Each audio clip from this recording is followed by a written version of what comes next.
Hello. Welcome to Solo Pro Radio. This is Jackie B. Peterson. I'm your host today, and I am the author of Better, Smarter, Richer, 7 Business Principles for Encores, Solos, and Creative Entrepreneurs. Those of you in one-person businesses who are struggling to make that business financially successful for you. I have learned that the traditional businesses and solo businesses simply are not the same. And if you want your solo business to be successful for you, there's some things you absolutely must do, and those are laid out in my book, Better, Smarter, Richer, which, by the way, is a fill-in-the-blanks workbook. You can't just read the great stories that are in there. What I want you to do is work the exercises, because you have to think differently than all that conventional wisdom that you've been taught all your life about what's going to make your business successful. If you're interested, I hope you'll go to the Better, Smarter, Richer website, sign up for my free newsletter. Also, you can join the conversation on the blog, which is very active, and you can download a free ebook, The 7 Principles Explained. Plus, you can buy my book, bettersmarterricher.com, and I just hope you'll do that. It really makes a difference. I have lots of clients who've said, wow, this has changed my life and changed my business. So today, what we're going to do is we're going to talk to Amy Youngflesh. As you know, we've been focusing this program this year on encores and seniors and those people who are developing encore entrepreneur ventures. And Amy is right in the middle of this world. Amy received her bachelor's degree at the Evergreen State College in history and her master's degree in Portland State University in education administration. But she's worked in workforce and economic development for over 20 years. She's currently the director for the Portland Metro Workforce Training Center at Portland Community College. And the center provides education and job skill training such as resume writing, interviewing, and career exploration for customers living in the northeast Portland neighborhoods. There are many pathways to uncover individual talents and discover the job that's right for you, Amy says. It's really an art, not a science. I love having even a small part in helping people find work. And I'm also a huge believer in the role community college plays in linking people to affordable and accessible education and training. Sounds like the basis for a great discussion today, particularly with our emphasis on encores. Hello, Amy, and welcome to the show. Hi, thank you so much for having me. Well, I'm just delighted that you're here. This is terrific.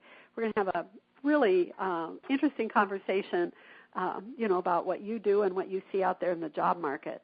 So, Amy, just starting, tell us a little bit about you and what got you interested in economic development work. Well, Jackie, on a personal note, I was one of those people growing up who had tons and tons of interests. I liked outdoor recreation. I liked working with children. I liked traveling, especially international traveling. I liked science and plants. I loved reading historical biographies.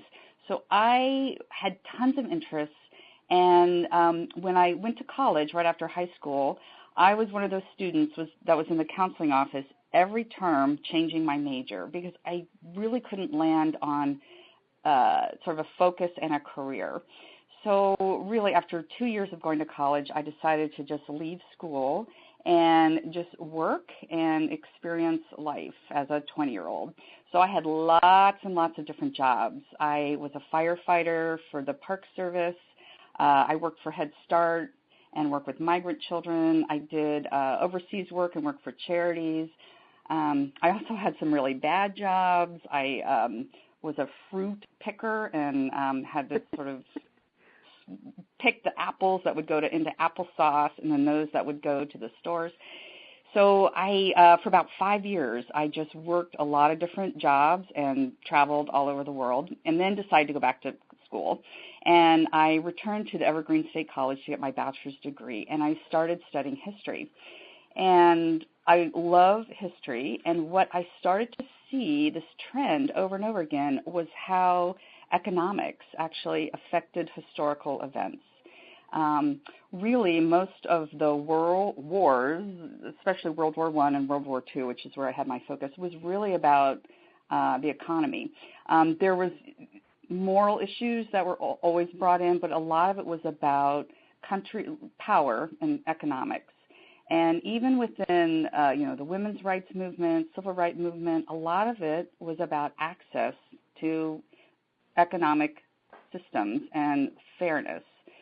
And I just really was intrigued with that, and I just saw this getting played out over and over again.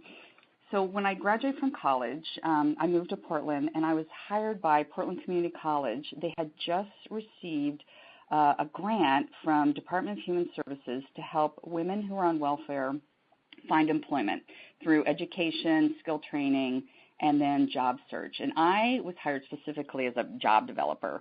So I would, contact businesses for job openings, match them to the students coming through. Or for many, many of these women, they hadn't worked in many years. I also set up internships. So I got to tell you, that job was like coming home. I really felt like this was something I was good at, and I loved it. I love seeing what happens when somebody gets a job. Their whole self-esteem just changes because now, sort of once again, they see themselves accessing this bigger economic picture. They can get a routine, they've got a schedule, now they have money for their kids. And so 20 years later, I'm still in workforce and economic development. I have been promoted now to the director, and we've expanded sort of the customer base that we work with at Portland Community College. Now we're still working with women transitioning off of welfare, but we also work with dislocated workers, people recently laid off or on unemployment insurance. Regular sort of people who are just looking for work, who have moved recently to Portland and now I need to find a job, and also people who are on food stamps, who there's some specialized services for them. So Wow. Yeah. So I'm still helping people sort of find jobs, just a much bigger sort of pool of customers, but it's really, like I say, I feel privileged that I get to sort of help people access this bigger economic system in our city. You've said it so well, because that's certainly how I feel about my work at the Small Business Development Center, that I'm helping people find economic success within the economy, and it is so empowering to them. When you are part of the system and you're earning money, and you have pride, you have dignity, you have satisfaction, you have a sense of self-worth. It's absolutely fabulous. Whereas when you're failing, the business isn't working, or you're not earning money, it's a big deal, and you just don't feel that same way at all. People are very discouraged when when they can't find work, or when they can't create work for themselves. Yeah, absolutely. It's really becomes part of your self-identity. And I think sort of what you were talking about, it just links you to this bigger world outside your home, neighborhood, family. And work really plays that role. Really, it does. It's really important. And this is, today isn't going to be the day to talk about this, but I can certainly see that when people feel disempowered because they aren't earning money, that it could turn into anger, and that anger could certainly turn into conflict. And when you look at the history and the wars, that so much of that really did come from economic disengagement that people have. So people at work is a really stabilizing factor in our society. But let's get back to the Workforce Training Center at Portland Community College. So tell us again, what is that exactly, and how long has it been there, and who all does it serve, and how do you find your clients, and et cetera? So the Workforce Training Center with Portland Community College, it's really part of a statewide network of public and private partners that help job seekers of all abilities, income levels, ages, access job training and employment services. So when I say, job training, it's, career technical education, certificate, license, any sort of education that sort of skills you up and gets you sort of moving to the job that you want. There's also very specific business services, And the Oregon Employment Department is a partner, and they sort of link job seekers to job openings and send referrals. There's also opportunities to access what's called OJT, on-the-job training funds. So an employer is reimbursed wages of a newly hired employee for the first 6 months, because that first 6 months when you're getting trained into a new job, the employer invests a lot of time in you. And so there's money from the governor that has been routed through the WorkSource centers that sort of reimburse the employer those first 6 months. There's also opportunities to do sort of an unpaid internship. So if you've been out of work for a while, or you want to change careers and you need to get to know people in that industry, you can do a supported internship, and we can sort of help you get linked up with that. So is this a fee-based? Is it offered to people? Do they pay? It's absolutely free. There's no fee. And like I say, I'll make a huge plug for WorkSource, because it really is just an invaluable resource. It is free to the public. There are 5 WorkSource centers in the Portland metro area. Portland Community College operates 3 of them. There's 2 in Washington County, and there's 1 in Multnomah County, which is the one that I oversee. Washington County has a WorkSource Center in Tualatin and 1 in Beaverton. And in Multnomah County, it's on 30 North Webster. So let me just give you a really quick website for the listeners, and then I'll talk more in detail of really what WorkSource is. So if you're interested in finding out where one is located close to you, I'm going to give you a website, www.worksourceportlandmetro, and that's all one word, worksourceportlandmetro.org. You go on that website, and they will list all the locations. And like I say, it's operated like as a one-stop. So the idea is that customers coming in can have access to really all the services they need to go to work. So on-site, the employment department is located there. Portland Community College has staff there that can sort of help you decide education and training programs. There's free workshops and resume writing, interviewing, career exploration, like I say, for people like me that had a really hard time deciding what kind of work you want to do. There's a workshop on that. There's one on social media. So if you don't have a LinkedIn account, or you don't know what LinkedIn is, and what is Twitter, and how can you utilize those in your job search, there's a workshop on that. If you need to increase your computer skills, there's free workshops on that. It's really set up to meet very much the individual needs of all the job seekers coming through. So you can register with WorkSource online, or you can go in person. You set up what's called an iMatch profile, and that they'll ask you to list all your skills, and you'll be matched to jobs that are based on what skills you say that you can do, and so you'll get job leads emailed to you. But like I say, huge resource is there's free workshops that you can attend to improve your resume, write a resume, improve your interviewing, and it also, you can start to network and meet other people, and that can also, looking for work is like a job, but it can be a lonely job, and it's really important to meet and be around other people that are going through the same thing you are. And I was just going to say that we have found at the Small Business Development Center, so many of our classes, we operate as a cohort, and the cohort experience is so important for people to be able to share their wins, their losses, their worries, their concerns with another group of people. It's such a big deal, and it sounds like your classes are providing that same type of opportunity where you can talk to other people who are also seeking jobs, and I'll bet people share ideas and resources all the time. Yes, absolutely. Specifically at the WorkSource Beaverton office, there's a high-tech networking group every Friday morning, and there's usually, I'm going to say, like 80 people plus that meet every Friday morning, and they network, and they share job leads, and just support each other. Every Friday morning at the Portland Metro Center at 42nd and Killingsworth, we have something called Employer Marketplace, and there's 3 employers that are invited to the auditorium that are hiring. And it's just an opportunity to hear from the employer what they're looking for, how to access their jobs. And once again, you can also network with other folks who are, looking for work as well. Oh, that's absolutely fabulous. Really fabulous. So are there similar organizations in other cities and states? Or is this an Oregon?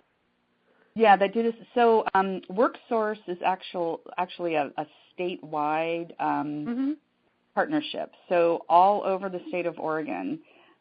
So listeners can log on to that website, WorkSource Portland Metro org, and they will list all the WorkSource centers in their city and throughout the state. It's free to the customers coming through. It's funded by Department of Labor, and within Portland, Work Systems Inc. is the operator that manages these Department of Labor funds, and then they contract with Portland Community College. All but right. It's, like I say, it's through, Oregon City, Gresham, Redmond, Eugene. Wow. There's a WorkSource Center in your area that you can access. Wow, that's fabulous. And I'm sure that over the years you've helped thousands of people find jobs, maybe even hundreds of thousands, tens of thousands, Yeah. That's pretty fantastic. So, we're on this program, we're really focusing on, the Encore population, people 50 plus. Are you seeing more people of that age seeking work now than you have in the past? Yeah, actually, we have been looking at that. So in the WorkSource Tualatin, Washington County area, we look at the demographics. About 50% actually of the customers coming through are 50 years and older.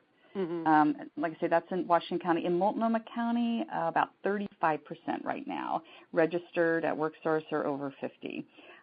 We've seen a growth in this age population, I'd say, over kind of the past 4 years, and I think that has a lot to do with the big layoffs that happened a couple of years ago. Right. I also think, sometimes when you turn 50 and you've been working for a while, you start to do, some reflection and look back, and you think, okay, do I still want to work in this particular industry? Do I maybe want to do something different? And I see that happening a lot of people in their 50s. They're at a certain place in their life. They know what they like. There's job seekers or even workers over 50. They really have a strong sense of their self. They know what they like. They know what they're good at. And they're sort of making some decisions. Do I want to sort of keep in this one particular area, or do I want to try something new? And so there's a lot of what we call re-careering, and it's really just taking a look at, what you like and maybe what you want to do next.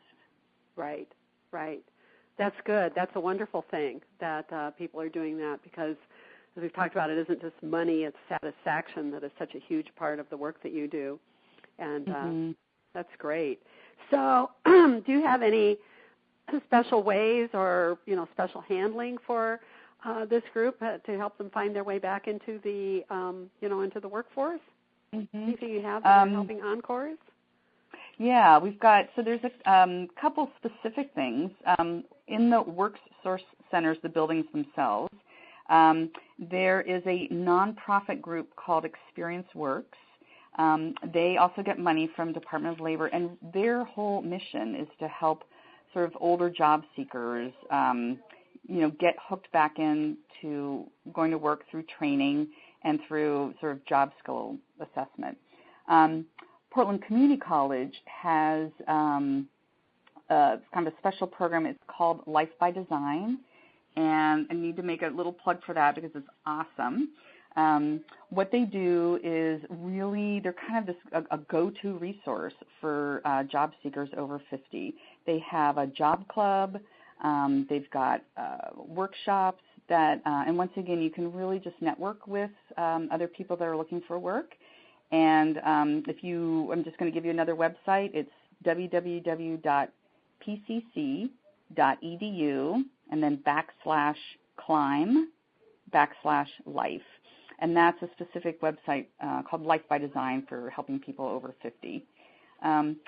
We've got a huge event coming up in April that is in partnership with Portland Community College and ARP, the Small Business Development Center, and then the Small Business Administration. That is a half-a-day free conference for job seekers over 50 who are, it's kind of got 3 tracks.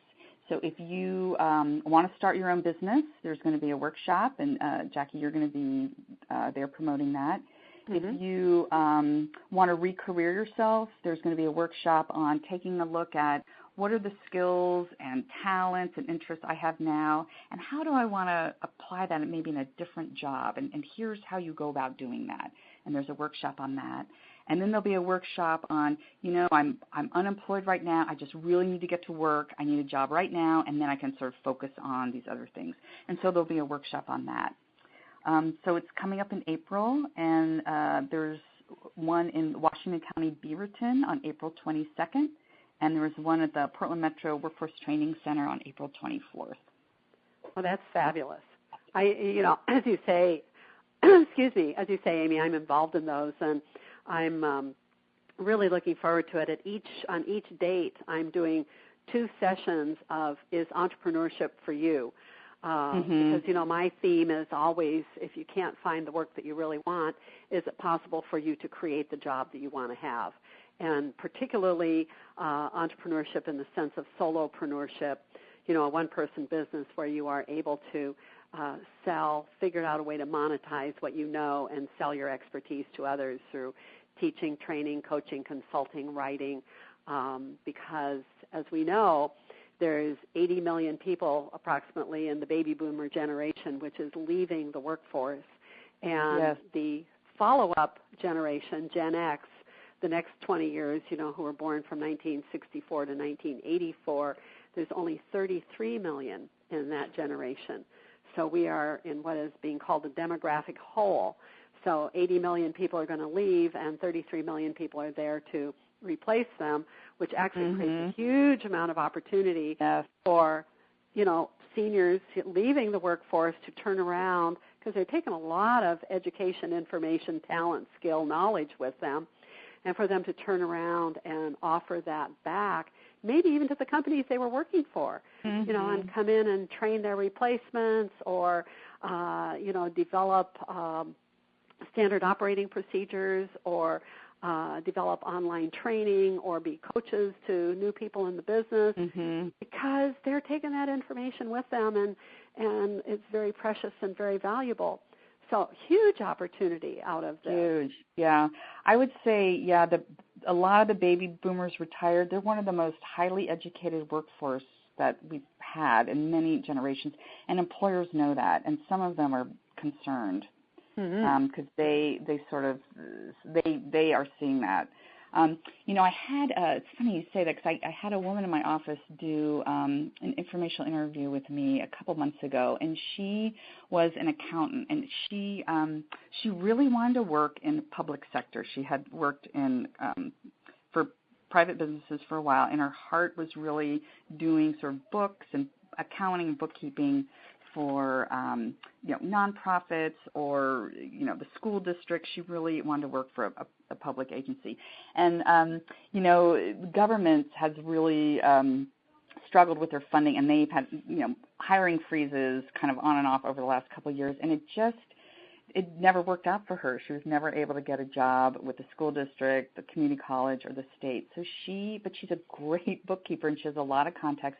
So she started her own business, works out of her home, and does the payroll and accounting for 5 nonprofits. Oh, what a great idea. She is thrilled because she still gets to sort of feed her heart and work with nonprofits, and she's got valuable skills, so she gets out of the house and sort of works in the office with, like I say, 5 of these community-based organizations, but the work is done at her home. Isn't so that it's been great? A perfect combination for her. Yeah. I love those stories. Those stories because that's exactly perfect. That's what we can do as encores is figure out what it is we're good at and what we really know how to do, and then turn around and offer that back to populations or companies or enterprises or nonprofits or whoever, and be able to, make some money to sell our skills and not have to find a job. It's, right. Because it's really job. difficult to be getting hired. Mm-hmm. Yeah. Oh, that's just tremendous. Yeah. I love that story. Yeah, yeah. And one thing that I know you and I were talking about, and you've asked me this before, what kind of skills do Encores need to sort of be more employable? And, what I've seen over the years is I think don't define yourself by your age. And I think that people who are over 50, they keep thinking, oh, it's because I'm over 50 this is happening, or oh, it's because I'm over 50 that, this is not happening. And I will tell you that is not the case. That really just it's kind of this is going to be a Zen statement, but you have to be focused, but then you also have to be very open-minded at the same time. And I know that sounds like cross purposes, but employers are looking for people that are just creative problem solvers. And it's not your age. It's really your skills and it's your personality. And I think, if you're over 50, I would just suggest take a really hard look in the mirror and just, get a look and a feel of energy. So, update your hairstyle. Go to a really good stylist and just say, okay, I need a little makeover. Make it appropriate for you, but, update your hairstyle, get contemporary clothes, sort of take on an energetic feel. And when you do that, your energy will just flow. If you look at your height and weight ratio, and, tough love, but if you need to lose 20 pounds, really work on losing that weight, because you want to sort of be and present yourself as being energetic. And workplaces now are, yes, they're very, very rapid and they're making decisions quickly, but I'm telling you, at the end of the day, it's about the relationships that you build with workers. That's really what employers want. They need, problems solved and work done, but it's your approach that really makes you successful. Yes. I don't know if you know, Amy, but this has been such a big topic of conversation on this show that earlier in the year we did 3 consecutive shows with a consultant named Doug Lundergan about the 12 issues that come up for working in businesses today, because their culture is different than the businesses of the 20th century, where so many of the people 50 plus grew up. It used to be the old hierarchical system, and now it's not. So we spent a lot of time talking about, the attributes of the 21st century workplace, and we talked about emotional intelligence, about innovation and entrepreneurship within the organization, about, like you're talking about, problem solving. And in other words, if you see a problem, that you move forward and you offer solutions and, take charge to solve the problem rather than waiting for somebody to tell you what to do, and that you can build relationships and work in a, what is called a flat organization, and really again, take initiative and be creative and work that way. So we spent a lot of time talking about that, because I think that's a huge deal for people, that, the 21st century workplace is different in that sense. It's much flatter. Absolutely. Yep. Yeah. And work is being done much more in teams. Yes. And the teams have different lines of authority. So you've got a work team, and there'll be, 2 people on your team that actually report to a different supervisor, but you all are working together on a project. Yes. And I would say there's a lot of, in Oregon, and I know throughout the country too, a lot of international workers, so a lot of immigrants that have come to the U.S., so your teams are going to be much more culturally diverse than they were even 10 years ago. And having an openness and understanding of that will be huge to be successful. Isn't that great, though? I mean, I feel like what we're talking about is all the things my entire work life I've pushed and helped and coached and, nudged and to try to create in the workplace. All of my consulting work has been about, empowerment and building teams and, better communication. And I'm thinking, it's working. It's working. I know. Playing out exactly how you thought it would. I know. Yeah, it's quite exciting, to be where I am in my life and see that some of the things that were so important to me as a business coach and a consultant are really happening. They're really taking shape, and that it is all about relationships and team approach to work, and I flatter organizations, and I love it. I think this is so exciting. What a wonderful time. But I know a lot of people haven't paid attention to it at that level. They haven't thought about it at that level, and they haven't. This isn't anything. People 50 plus, I see this all over the place. Is that a lot of times people just simply do not connect the dots.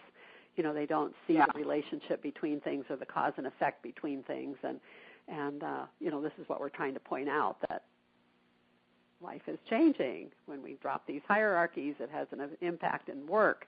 And, if you're going to be successful in the new work world, you've got to take responsibility yourself, because somebody is moving very fast and they simply do not have time to tell you everything that you need to do.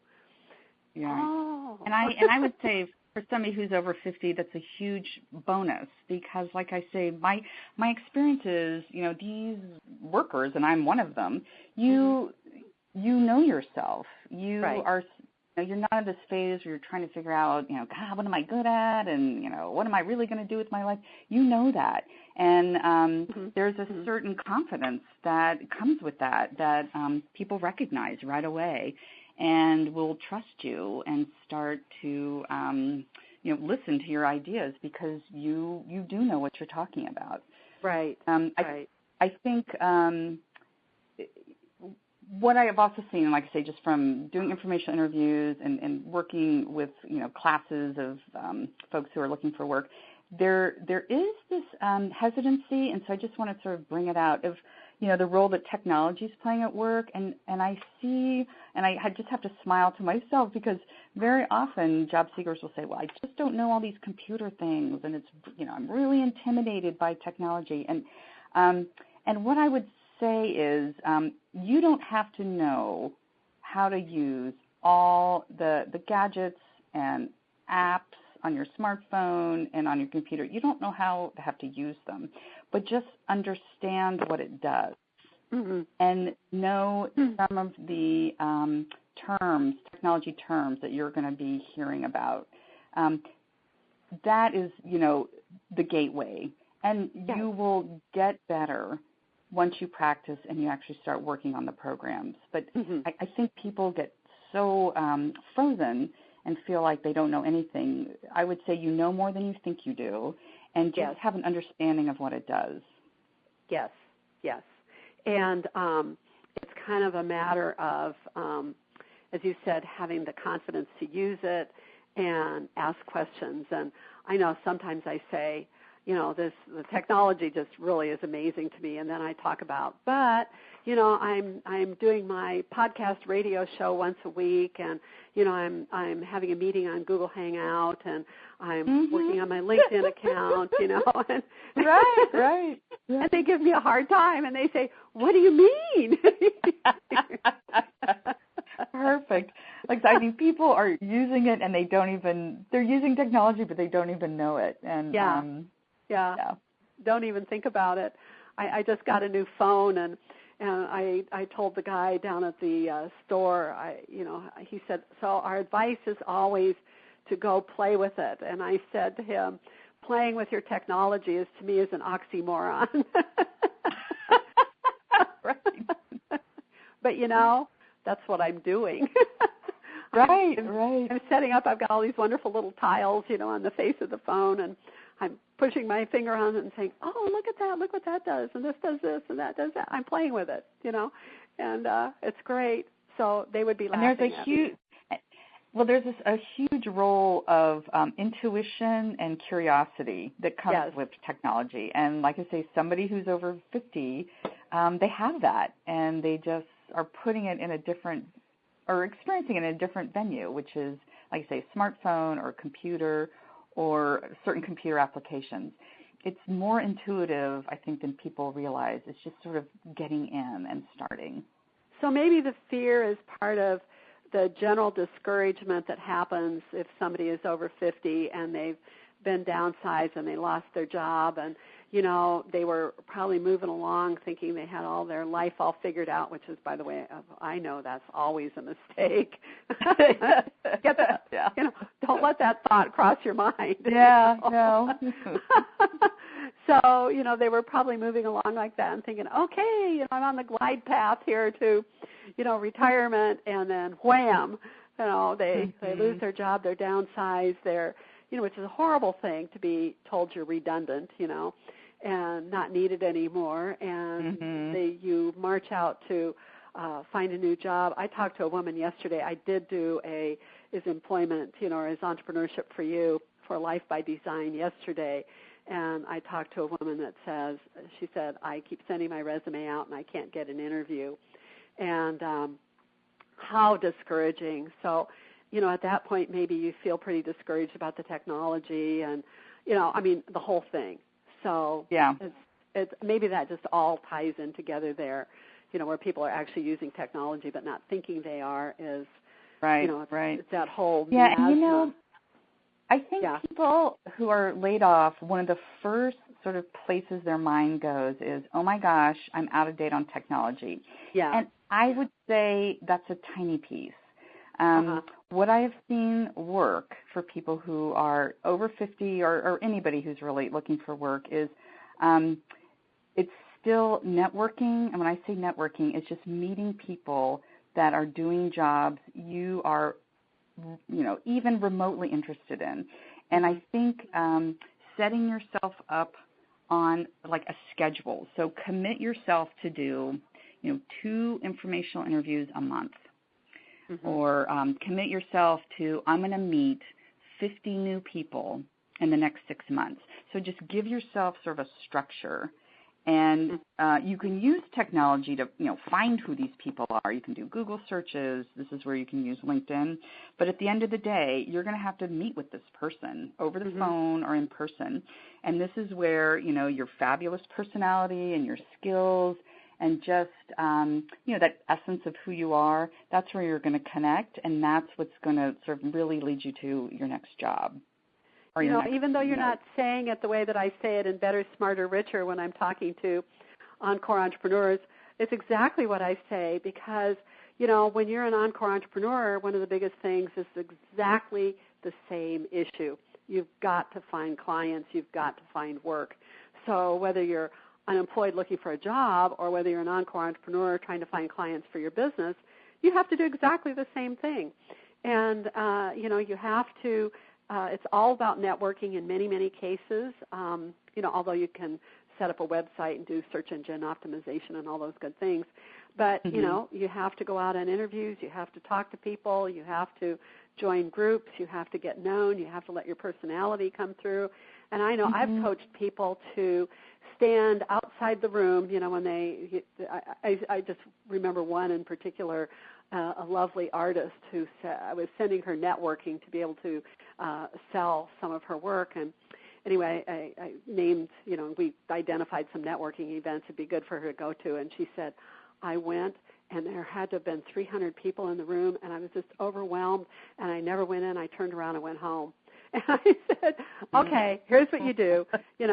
First of all, I send people to practice saying what they say about themselves, to go into the bathroom, close the door, and talk to the person in the mirror until you can talk about yourself in a way that doesn't make you feel totally goofy or vulnerable or scared to death. Perfect. You're talking to your worst critic, Then, when you go to the event and there's 300 people in the room and you're looking at this sea of heads, take a deep breath, stand tall, put a smile on your face, and head in.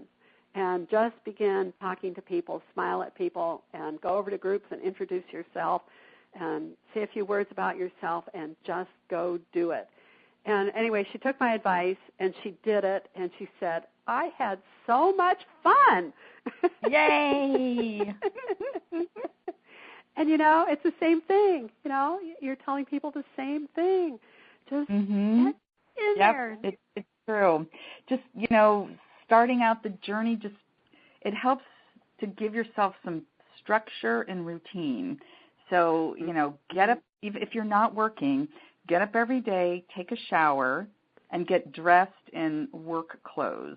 That will sort of just set the tone for the day. Yes. And I would just recommend, like I say, one information interview a week, or, 3 a month. Or like I say, in, 6 months, I'm going to meet 5 people in the healthcare field. So give yourself that structure, and, there's lots of tips on the internet on good informational interview questions, or how to set one up and how to follow up once you've had one. So there's just a wealth of information, but it really sort of starts with you setting up, like I say, a routine and practicing your spiel. And spiel is a fancy way to say branding, which is another fancy way of saying personal branding. So I hear that word a lot. I don't know if listeners hear that word a lot.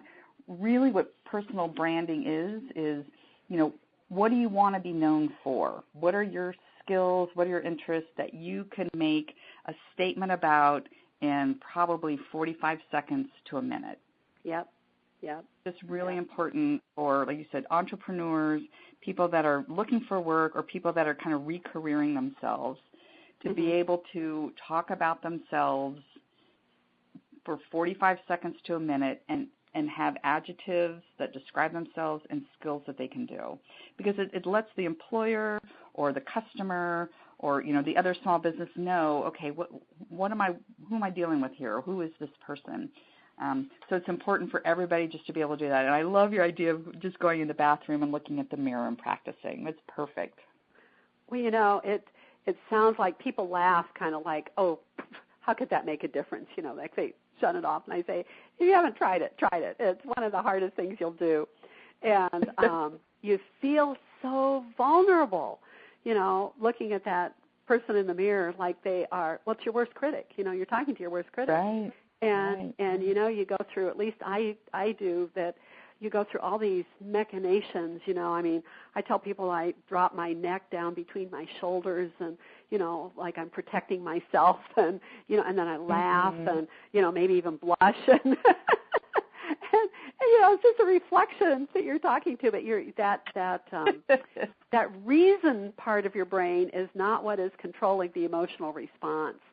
And so, if you practice 3 or 4 or 5 times and say, hello, I'm Jackie Peterson, and, what I do is blah, blah, blah, blah, blah, and until you can say it and look that other person in the eye. And if you can do that with yourself, okay, you can do it with anybody, because there is no worse critic of you than you.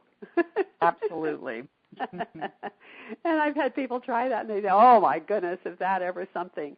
But it's interesting to me how many of the pieces of good advice you're giving people in a job search are the same piece of advice I give people when I'm talking to them about marketing their encore business. Same thing. Yeah.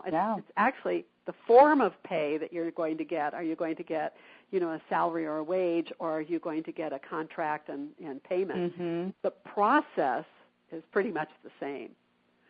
It is interesting, isn't it? Even though there's kind of like 3 tracks almost to, accessing jobs and the economy. But you're right, the skills and sort of what happens is the same. And people buy people. They don't buy products. People buy people.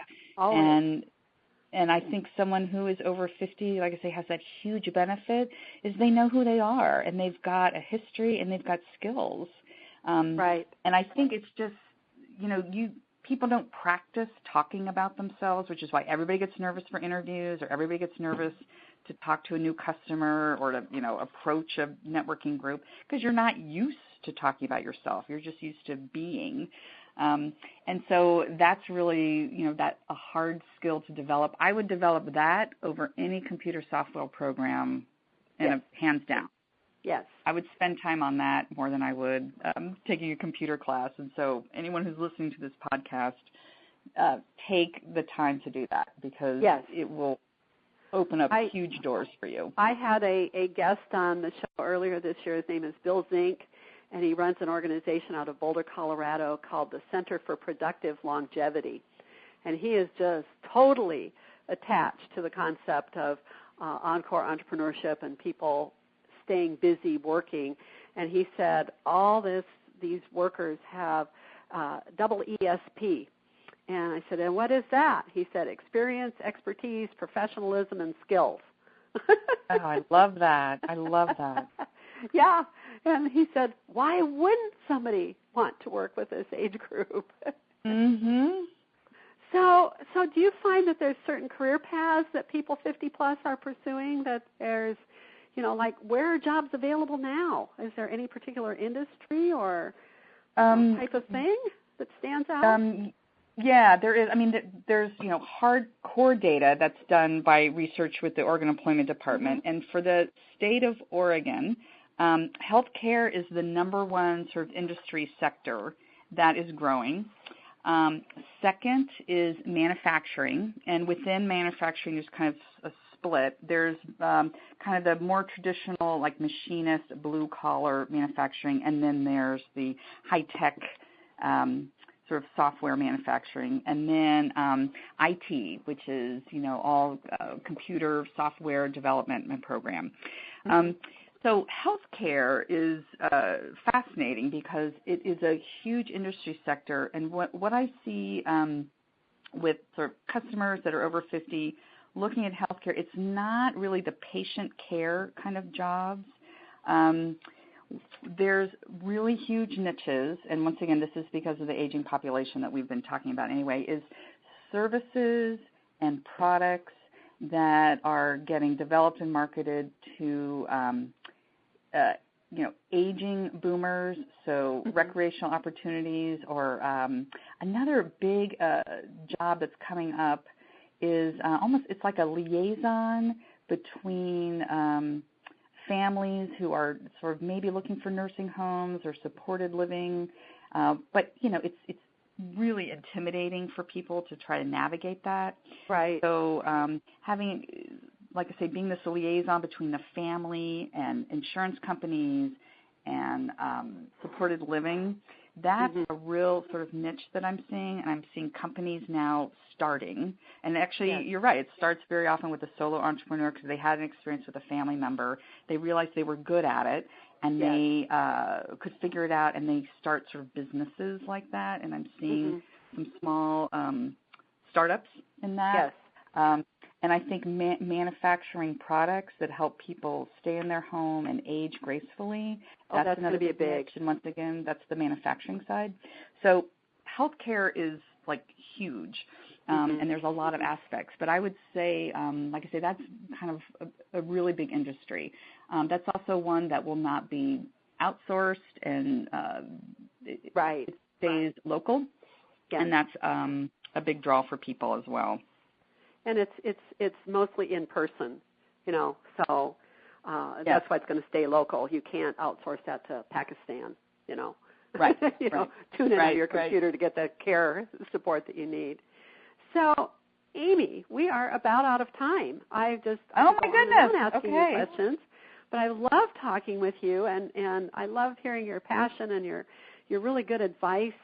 You've got very solid advice for all job seekers, and particularly as we talk today about people 50 plus. So can you tell our listeners one more time how they can get in contact with either you or the Workforce Training Center?